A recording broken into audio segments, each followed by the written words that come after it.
So, good morning guys. Ito nga po pala yung sayonara party namin dito sa Japan.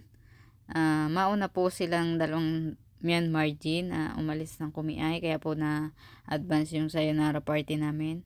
Then, ito nga po pala yung sensei namin na isa, kaso yung iba po ay hindi makaka-attend ng party. Ito yung sari-saring emosyon mararamdaman mo dito, masaya at malungkot. Kasi matatapos na yung benkyo mo, malungkot kasi magkakahiwa-hiwalay na kayo ng mga nakasama mo sa loob ng isang buwan na para kayo magkakapatid na lang sa isang bahay.